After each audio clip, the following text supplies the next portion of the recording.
Oh, hi, everyone. Thank you. Thank you very much. I can't think of a more appropriate place to be this afternoon than in the heart of our great community, Indian Creek Plaza, downtown beautiful Caldwell. Even though I know it was a little hard to move it from the normal place at the college, and by the way, we love the college and we so appreciate them hosting us always, but we felt like it would be better for us under the circumstances to have this event here. And then after we decided to move, we thought we should have just had it here to begin with. This is us. This is Caldwell. This is our front room. This is who we are. Together we have created this glorious downtown. So what an honor it is for me to be here with you today. I do apologize. The weather committee was instructed to have clouds. And that's the only thing I can think of that they just didn't get quite right, because everything else is phenomenal. Thank you to everyone who helped set this up, move it here on the last moment. Thank you so much for you to be here with me today. I look around and I see friends. I see family. I see partners. I see caring, loving individuals. I see wonderful citizens of our community. I see neighbors. What an honor it is to be here with you today. This is a really bittersweet moment for me because I love what I do. I love this city. I love her people. I love being involved. I love you.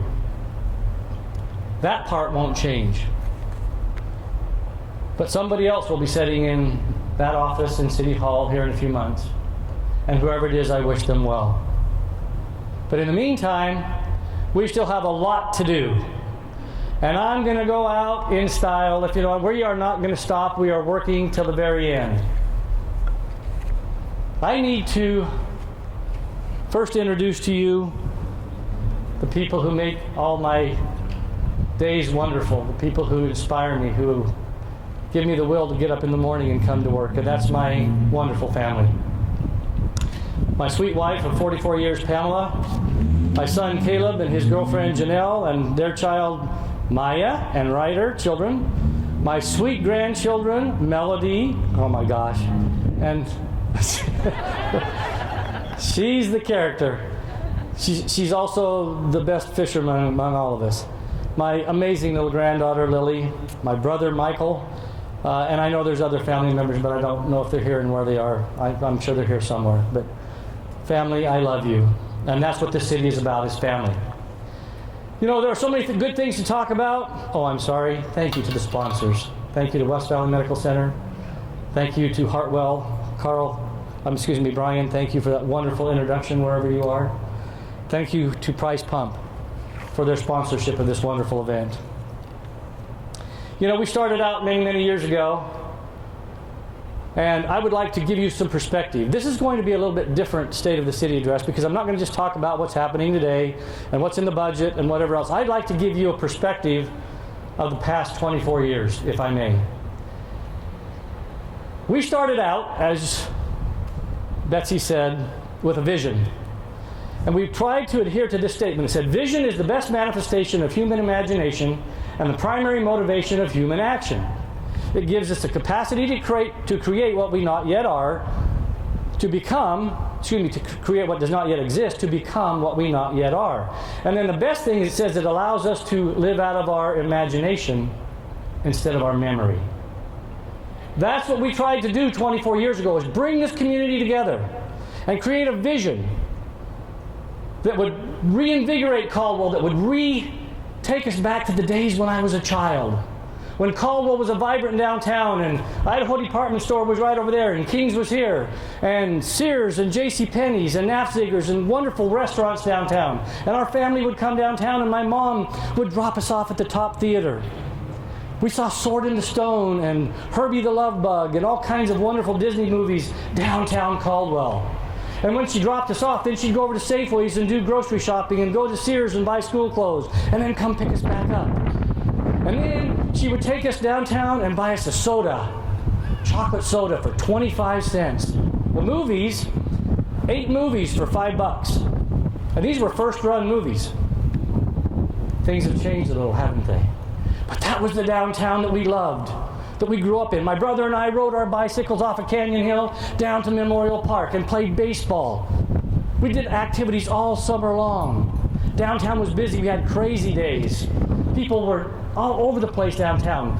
Racks of clothing out on the sidewalks. People loved coming downtown. I think you remember that, right, Jim? Absolutely. That's the way Caldwell was.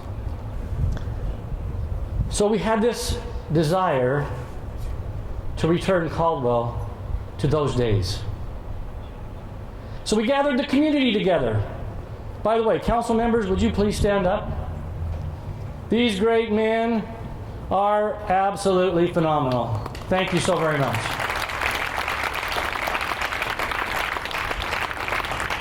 If you're a city employee, would you stand up? I apologize. Would you stand up, city employees? Thank you to each and every one of you.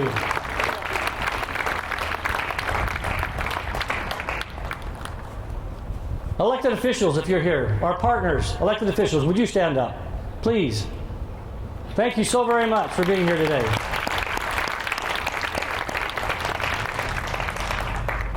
You see, that's how we did it.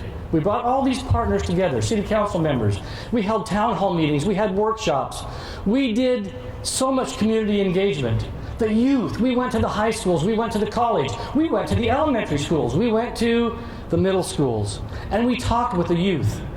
We talked with the businesses. We went to the college. We went to the high schools. And we learned what their priorities were. And from that, we created a vision. Now, you've all heard that a vision without a plan is only a dream. And then I think you've also heard me say that a vision without a funding mechanism is a hallucination. Because we had all these great dreams and plans, right? But how do you do those things if there's not a way to fund them?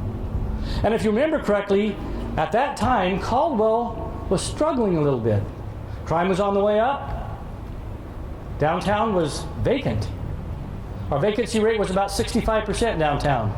Caldwell was not growing, while other communities around us were. Our treatment plant was at capacity. The collection system to the south was at capacity. The collection system to the east was at capacity. We were not able to grow. So we had to address a crime index that was climbing dramatically. We had to fix that issue. We had to fix infrastructure. We had to create a plan that talked about reinvigorating our downtown. We had to talk about a plan that would bring people back together, that would give people a reason to come to Caldwell again. And we created that vision, we created that plan, and we created the Caldwell East Urban Renewal Agency in 1998. And that agency became the funding mechanism for the dreams and hopes and plans that we had created as a community. Our job was to listen, and listen some more, and then listen some more, and then listen some more. And that's what we did for the first year. We listened. We talked to every group, every agency, every governmental partner, every business partner that we could possibly think of. The Chamber of Commerce, again, the colleges, the state. We listened. We listened to the community of their hopes and dreams, and we created a plan. And we put that plan in motion. As Betsy said, then the main thing was to keep the main thing the main thing. Once you create a plan, you have to stick with it. And there are challenges, there are obstacles, there are mountains to climb. There are difficulties that none of us imagined. None of us imagined when we put this plan in place. We literally drove this city in a van with no air conditioning. Took out the back seat, put a card table and put chairs in it, sweat dripping off our noses, and drove around this city and created a plan.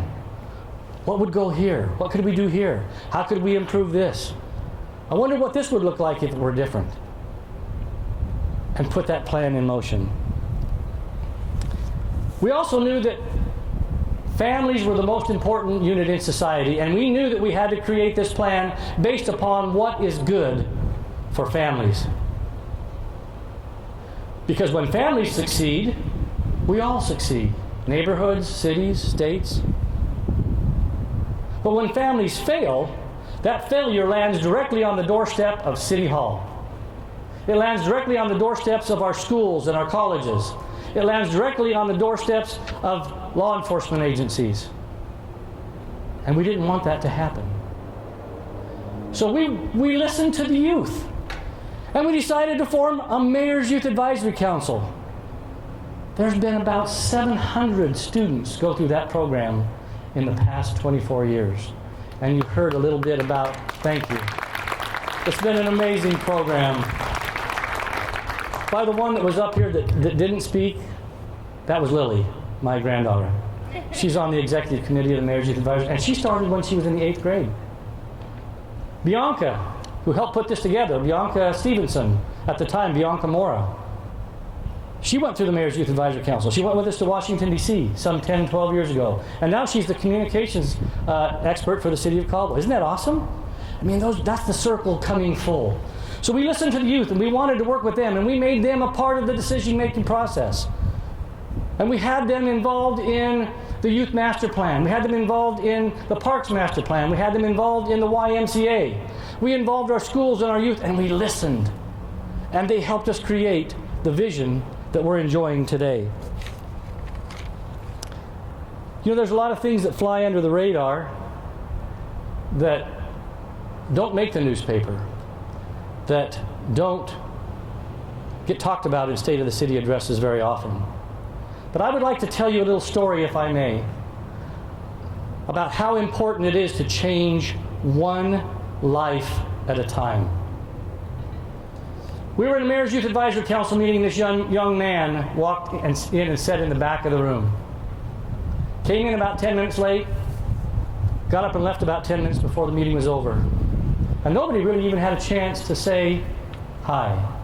And by the way, I really messed up. Thank you for the beautiful music. Thank you for starting this off so well. I am so sorry I forgot that. Thank you so much to these youth who played so beautifully, who sang so beautifully. What a great way to start this event. Thank you to all of you. I am so sorry I forgot to thank them. He did this about 3 meetings in a row. And on the 3rd meeting, I thought, I'm not going to let this guy get away without saying hi. So I got up from front of the meeting, went back and sat down beside him. I said, hi, my name's Garrett. What's your name? He said, my name's Josue. And we shook hands. I said, where are you from? Caldwell High School. And that's about all I got out of him the rest of the meeting. And again, about 10 minutes before the meeting ended, he got up and left. Now this went on for a few weeks until the other youth also started noticing him, and then they started befriending him. They went up to him and shook their hand and told him, welcome, we're glad that you're here. And we come to find out that this young man came from a single adult, just a mother that was in the family, brothers that were somewhere in jail. This mother was trying to help his family succeed. She was working full-time, kids at home. Nobody had graduated from high school in his family. So, this young man kept coming, and we engaged him, and he started getting more and more confident in himself. And I'd like to fast forward to the next year. We decided to go to Seattle that year for the National League of Cities Conference, and we invited him to go. He had never been on an airplane. He had never been out of this valley. He told me that he was afraid to go because he did not understand adults. He was afraid of police. He was afraid of the outside world because all he saw was what was on TV. All he knew was what was going on in his family. All he knew was that he was afraid. So we took him there. And these kids that went with him surrounded him. He didn't have a suitcase. He showed up at the airport in November without a coat. We gave him a coat. We welcomed him. And then, of course, we asked them to come to City Council and report, because that's such an important aspect of life. Accountability, return and report, right? That's an important aspect. So these students come and tell. And when he came in that night. He handed me a letter. And the letter was poorly written as far as grammar. The sentences weren't constructed properly. But the message touched me at the very core of my soul. And what this letter said is, "Dear Mayor and Council members, thank you for allowing me to go on this trip. What I knew about the world was not good. I was afraid of police. I was afraid, the things I mentioned to you." And he said, "You know what I learned at this conference? That people do care. That there are good people in this world. That it does matter who we are and what we do and to get involved." And this young man bore his soul through this letter. And by the time I got done reading it, there wasn't a dry eye in the city council chambers. Now, I'd like to fast forward again to the end of that school year. This is in November. Fast forward to about April. I get a phone call from Josue, and he says, "Mayor, I'm not going to graduate." I said, "Oh, yes, you are." I said, "You're doing well." He said, "No." He said, I'm not doing well in government, and that's a required class." And I said, "Hey, I know about government. You know, I won't do it for you, but I'll help you. If you will get together with me, I will help you. I will help you understand what you don't understand." And I called his teacher, Mrs. Jackson, the government teacher. I said, "This young man is not going to fail. He is going to graduate. Will you help me?" And she said, "Yes." We helped that young man day by day, week by week, and he raised his grade to like a C+. And then about 2 weeks before graduation, he called me and he said, "I'm not going to graduate." I said, "Yes, you are. Why are you not going to graduate?" Well, to make a long story short, what it really came down to is he couldn't afford the cap and gown, and he was embarrassed to walk across the stage without a cap and gown. So I said, "Okay, here's the deal. Here's the deal. You have worked way too hard to get to this point and not accept the congratulations that you deserve by walking across that stage." I said, "As my gift to you for all the hard work you've done, I will buy you your cap and gown on one condition: that you work the hardest you can for these next 2 weeks, that you pass your grades, you pass your finals, and that I get to hand you your diploma." That was the happiest hug I've ever had on stage from any student. And the tears ran down this young man's face, and the tears ran down my face as we embraced, and I got to hand him his diploma. Then 6 months later, I hadn't heard from him. He comes in City Hall, proud as can be. He's in one of those tank tops. He's all buffed up. He had joined the Marine Corps. He had just gotten done with boot camp. This young man's life was completely changed by the youth of our city and by the actions of the Mayor's Youth Advisory Council. That's why we do those programs. One life at a time. But that wasn't it. We had to create a plan to deal with crime, with infrastructure, with streets, with roads, with economic development. And so again, we created this plan and we set it into motion. We started working with our legislature because at the time, there was a lot of gang activity in the city of Caldwell. And so what we needed to do was enhance the penalties associated with gang activity. And so we worked with our legislators, one of whom is sitting in the audience, to enhance those penalties. If you chose to make that mistake and chose to do crime, then we needed to enhance those penalties. That is the enforcement side of it. We also created a street crimes task force. We also partnered with Met Task Force and with across this county and with across this valley, and we started working together, which we had never done before. We created a network of law enforcement to deal with the enforcement side. We reached out and created a special assistant U.S. attorney position through the Treasure Valley Partnership and working with the governor and other cities to fund this position, so that again, we even had a different option. Those that deserved it were now going to be prosecuted under federal statutes. rather than state and local statutes. And it has made a huge difference. It's still making a difference today. Now that's the enforcement side. That's the side that we hope we don't have to get to. But we also wanted to deal with the prevention side and the intervention side.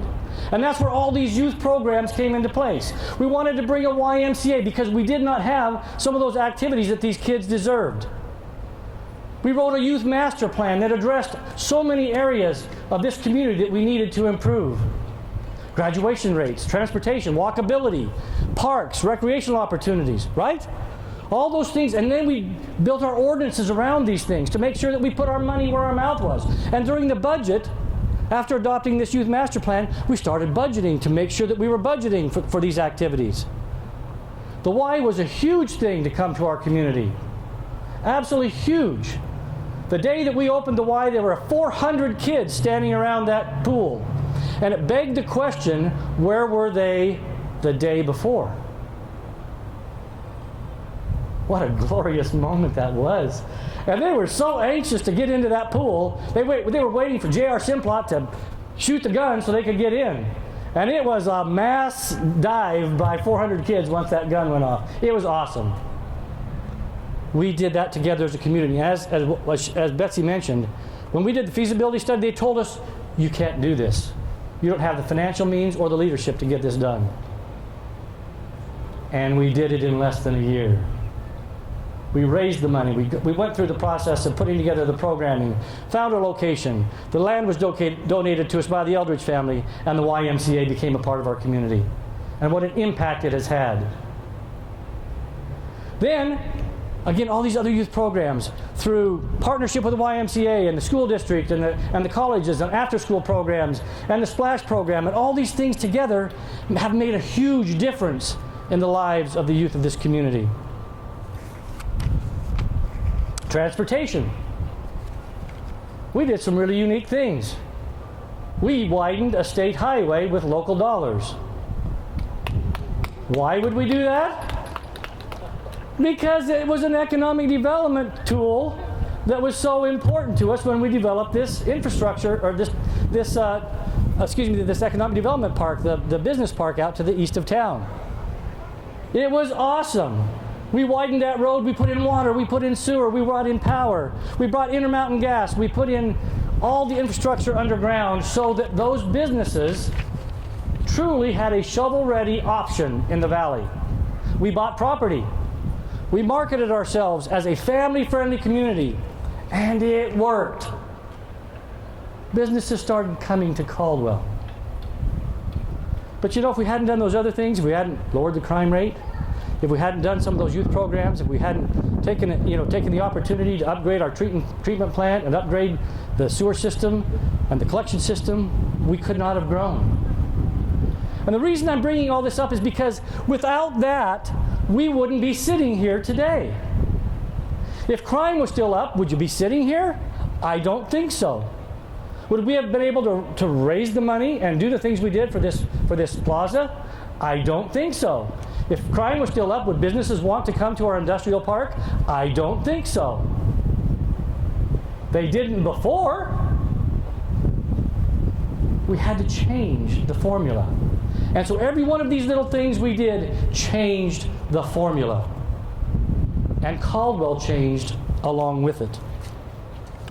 Along those lines, and I will mention this now, that in 1998, when all this started, our population was about 23,000. Now, according to Compass, in 2021, our population is 63,700. In 1999, our crime index was approximately 14,000, with 23,000 people. Now, our crime index is hovering around the 6,000 mark with 63,000 people. That is an amazing accomplishment. An amazing accomplishment.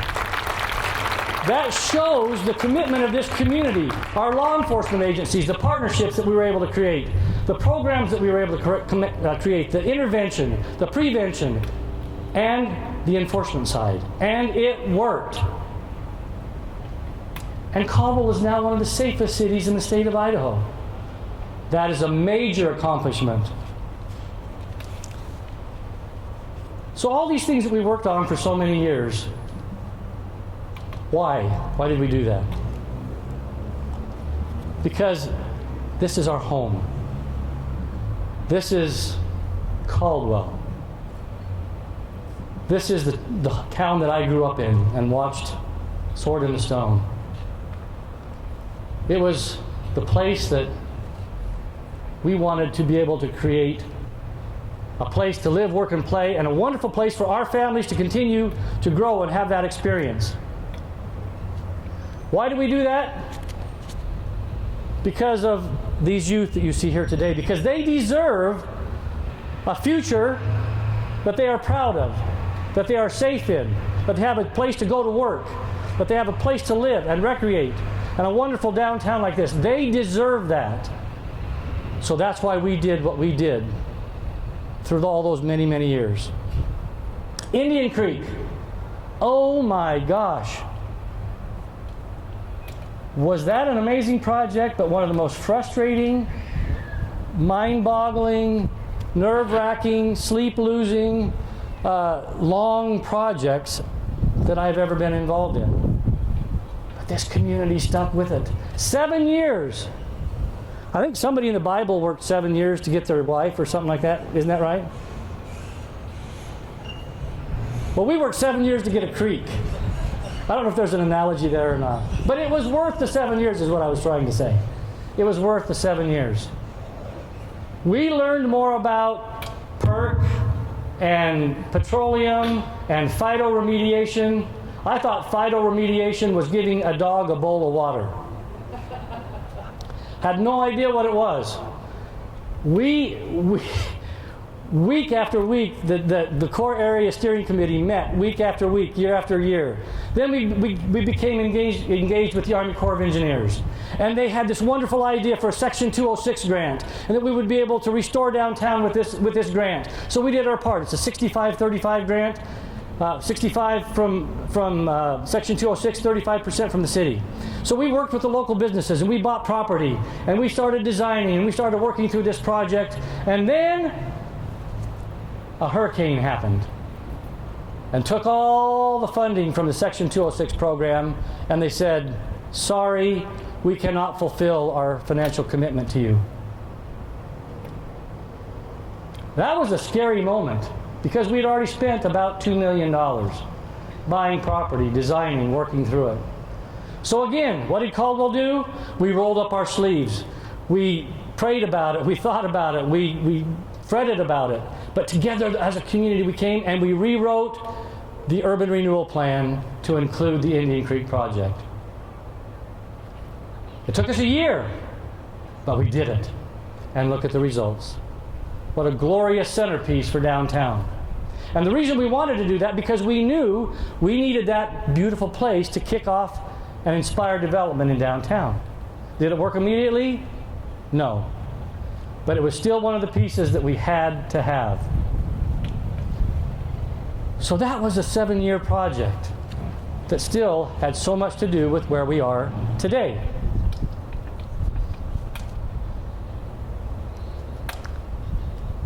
I know it's hot out there, but I wanted to mention these things because it took so much work to get to this part of the State of the City address now that I want to talk about, and that is where we are now and still what is yet to come. So again, if you look around us, Caldwell has changed dramatically. We have a business park known as Sky Ranch that is full of businesses. Absolutely full of businesses. And they started coming here after we made these changes to the community. And what we heard from them over and over again is we love Caldwell because it is family oriented. We love the feel here. We like the price of property. We like the fact that water and sewer are right out our front door. We like the fact that the airport's over there and it's easy to get to. We like the fact that you've done all this work for us, but we also love the family feel of this community.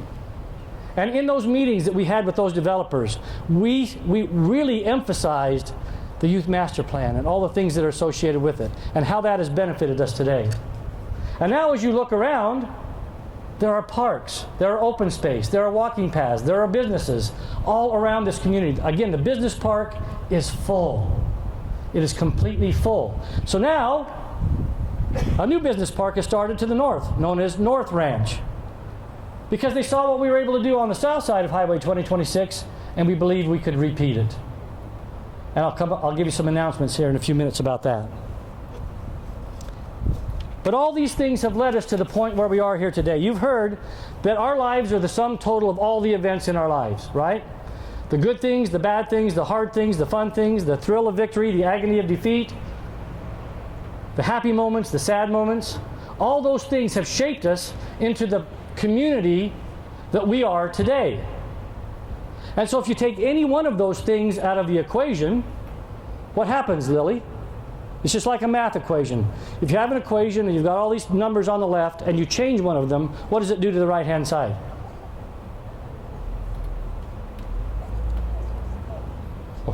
It changes what's on the right-hand side, right? Good answer. We've been doing math a lot at home these last couple days. But that's the point, is that even the difficult times, even the sad times, have created who we are. They've helped us be diligent. They've helped us to be dedicated. They've given us tenacity. They've given us the ability to overcome, along with a lot of prayer and a lot of sometimes not knowing where we're going next until the guidance comes. But all those things formed Caldwell, who it is today. You know, there's another, I'm sorry to refer to the Bible a couple times, but there's a scripture that says, if you build your house on sand, when the storms come and the rains come and they beat upon your house, that it will wash away because it was not built upon a good foundation.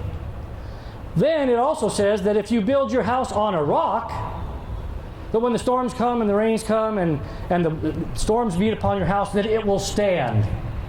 Well, that's what we've done, is we have built Caldwell on a firm foundation, a foundation of hard work, dedication, families. We have built a foundation of honesty and integrity, that we are willing to work for everything that we have in this community, that we are willing to sacrifice for the good of others, that we're willing to put our resources and our talents and our abilities at risk to reach a greater goal for the better good of the community. That's what Caldwell is built on. The youth, right? That's what Caldwell is built on. You said you liked it, right? Right, Giselle? By the way, does anybody know where the Giselle, does that ring a bell to you with any movies?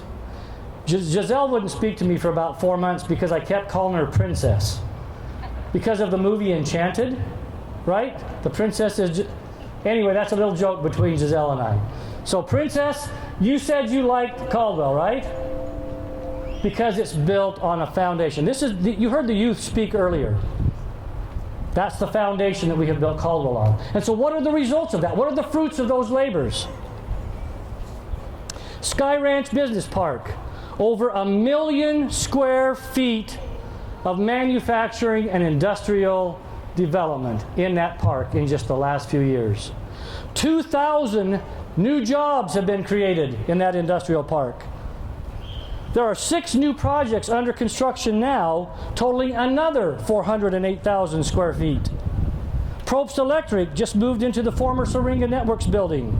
15,000 square feet added and will create about another 130 jobs. They are currently undergoing another addition, adding more square footage to their building. Montana Timber is going to build a 44,000 square foot building to begin construction very soon. They will be adding 15 new jobs. Nemo Arms will be occupying a 265,000 square foot building in Sky Ranch Industrial Park that is under construction as we speak. They will be creating another 237 new jobs, bringing new machinery and equipment, personal property to the area, manufacturing firearms and ammunition right here in Caldwell, Idaho. The Wolf Company, right across the street, will be breaking ground on 2, not 1, but 2 304,000 square foot buildings in North Ranch that will begin construction in October.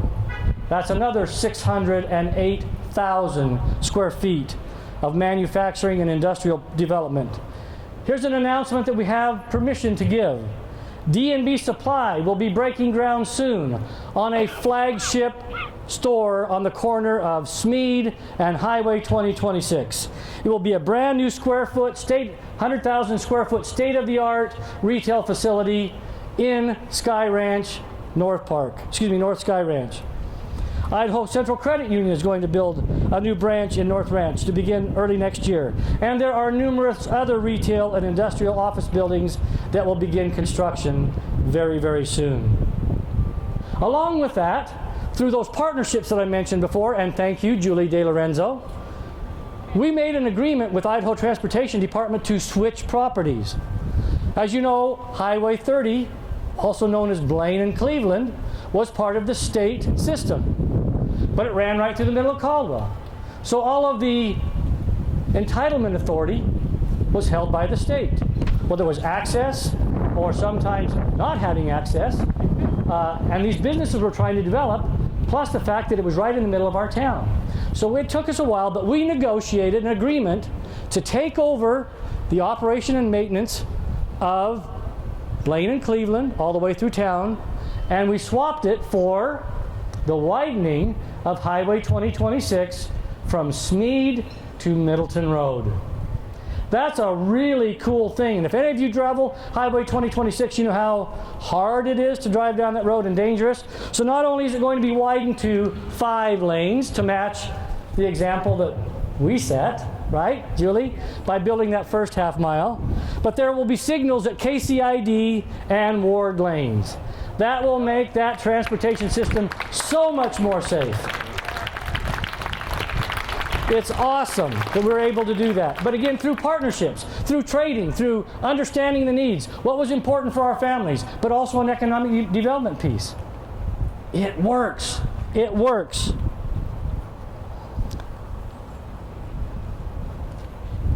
Partnerships, partnerships, partnerships. Ain't it great to have football back in Caldwell at the College of Idaho? Yeah, go Yotes! That is a partnership that has brought back football fever. And again, that's no offense to the high schools. Did not mean that at all. But we used to have college football in Caldwell. And then it went away. And now it's back. Because of partnerships. The college reached out to us and wanted to start football again. And we said yes. Because we knew the value, again, to families, to youth that would be coming to the College of Idaho. And now we have this beautiful new facility. And we're going to continue development of that entire event center. So in this upcoming year, you will see a new parking lot built right across the railroad tracks that has 286 stalls and 17 new RV slips, so that we will benefit the entire Caldwell events area. You will see a 10-foot wide walking path down Arthur Street that will connect the College of Idaho to downtown, so that they can come down and enjoy all the glorious activity, the movie theater. You know, if they want to buy their girlfriend a wedding ring, they can do it right over there and then take them to yogurt here at the Good Spoon. And then they can take them to a movie down at the movie. You couldn't do these things a few years ago. And now this walking path is going to connect the college, and it will begin construction very soon. Parks. What an important piece, again, of what families need to prosper. There will be upgrades at the dog park. There will be upgrades to Luby Park, including pickleball. Yay for pickleball. We are building a new swimming pool, which probably should have been done years ago. That pool leaks thousands and thousands of gallons of water every day, to the point where it actually floated the bottom of the pool. Not from underneath, if you know what I mean. And this pool just needed to be replaced, and we've put the financing together. And that pool will begin construction later this year, maybe slip into the first part of next spring. But a brand new pool, facility, all the things that go with that, with the shower rooms and the offices that go along with the swimming pool, and a new recreation building will begin construction very soon. Those poor employees literally had to walk through the bathroom to get from one side of the building to the other. It was so outdated. And so that will begin construction very, very soon. Again, a brand new county fair building. Thank you, commissioners, in partnership. Partnerships, right? Commissioners, we're building a brand new county fair building. The Urban Renewal Agency is partnering and helping build the parking lot and putting infrastructure. We will continue to upgrade the event center by building new parking lots at Wolf Field to handle the need.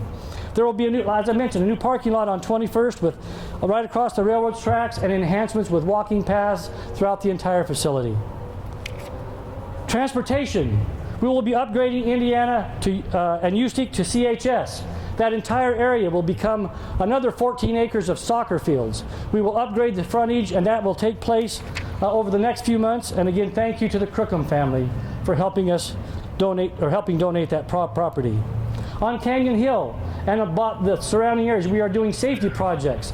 There are so many kids that need to walk to Sacagawea School, but they have to go up that hill, and there are not sidewalks on the west side.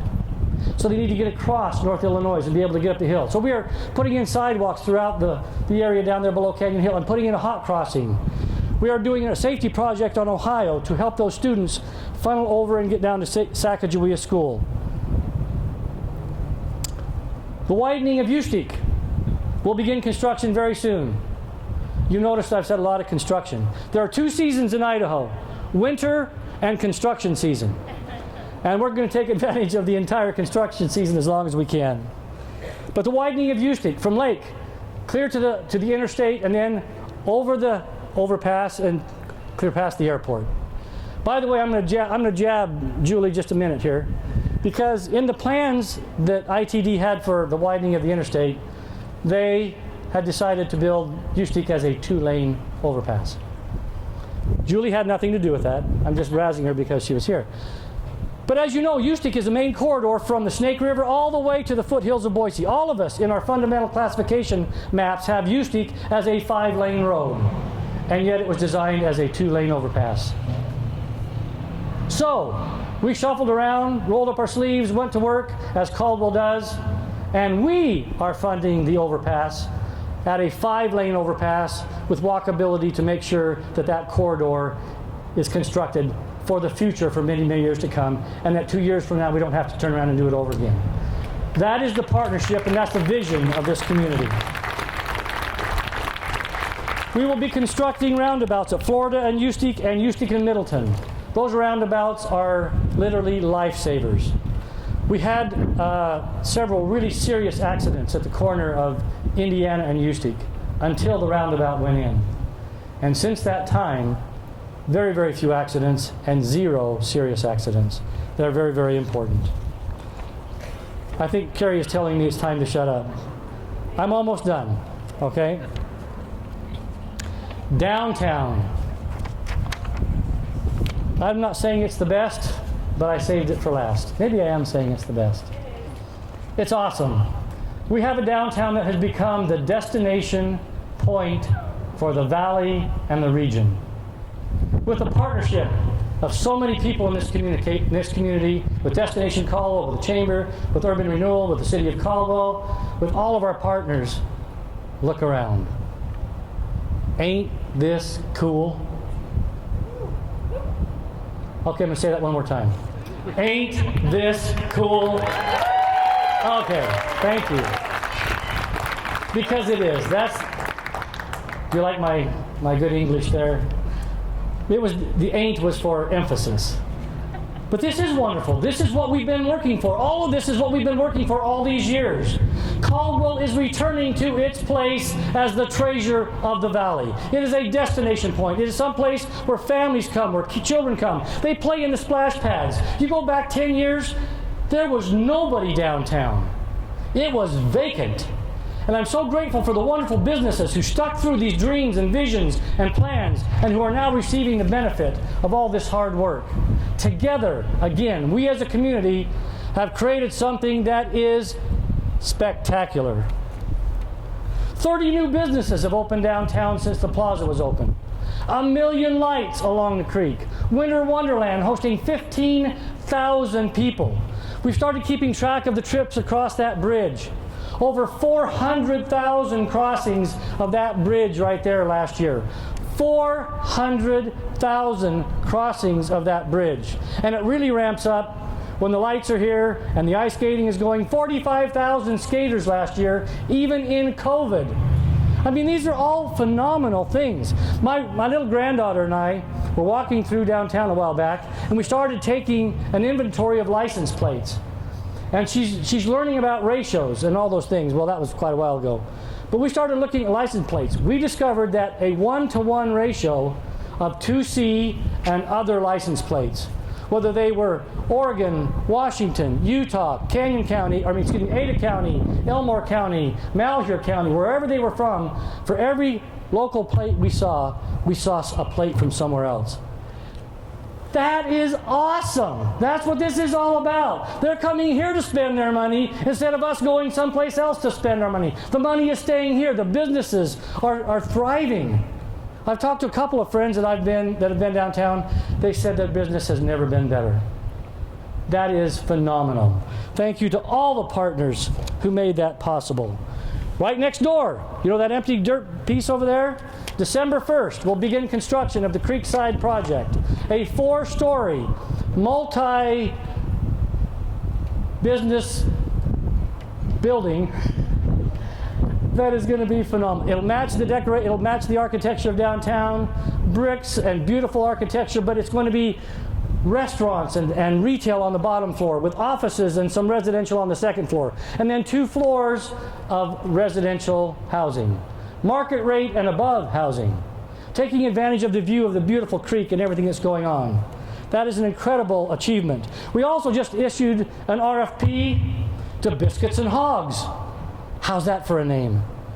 A brand new restaurant over there where Bennett Machine Shop was, and that parking lot next door, or empty lot next door, will be in construction right after the first of the year.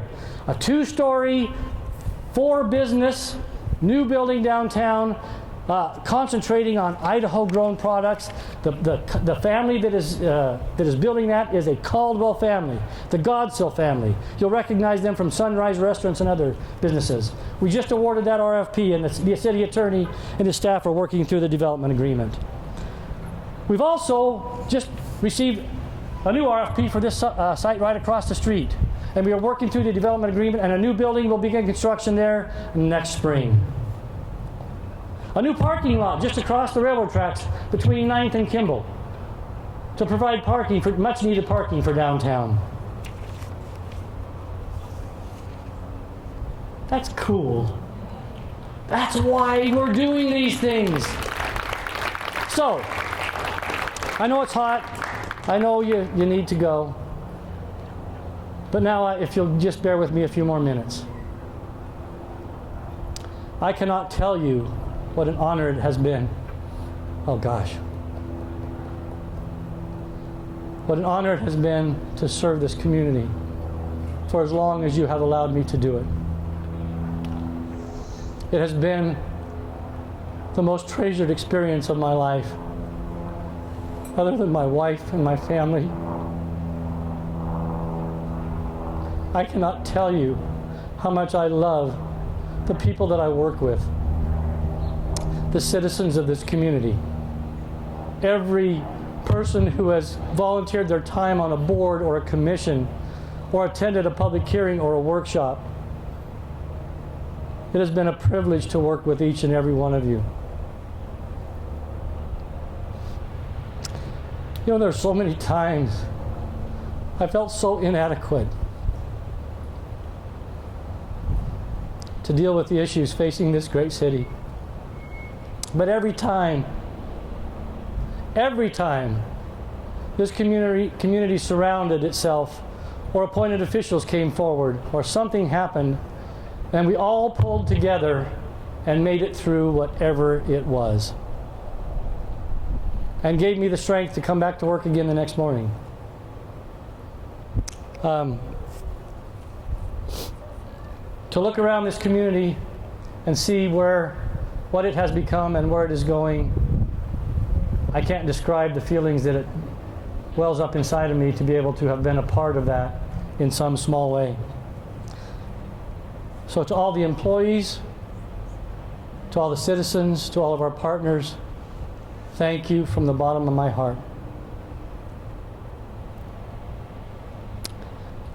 And so for one last time, I'm going to recite a poem that I have tried to make my mantra as I took office some 24 years ago in the city of Caldwell, and it goes like this. An old man going along highway came at the evening cold and gray to a chasm that was vast and steep with waters rolling cold and deep. The old man crossed in the twilight dim. The sullen stream had no fears for him, but he turned when safe on the other side and built a bridge to span the tide. Good friend, said a fellow pilgrim near, you're wasting your strength with building here. Your journey will end with the ending of day. You never again will pass this way. You've crossed this chasm deep and wide. Why build you this bridge at eventide? The builder lifted his old gray head. You see in the path I have come, he said, there followeth after me today a youth whose feet must pass this way. This chasm that was as naught to me, to that fair-haired youth may a pitfall be. They too must cross in the twilight dim. Good friend, I am building this bridge for him. I hope and pray that everything that we have done has in fact built a better bridge for those that follow after. I hope and pray that our actions over this past 24 years have been actions of honor and integrity. Done everything I can to serve in a capacity that when I leave this office, I can look in the mirror and like the guy looking back at me. I know that not everybody agrees with some of the things we've done. You can't please everybody. But as long as I can please my Heavenly Father and Savior, as long as I can please my wife and she still puts up with me, and my children, as long as I still have the opportunity to help raise my grandchildren, then every bit of it has been worthwhile. So again, may God bless each and every one of you in everything that you do. May you know that this old guy loves you more than you will ever be able to comprehend or understand. It has been a privilege of a lifetime. I am so grateful for it. May God bless you. May God bless the city of Caldwell always. Thank you.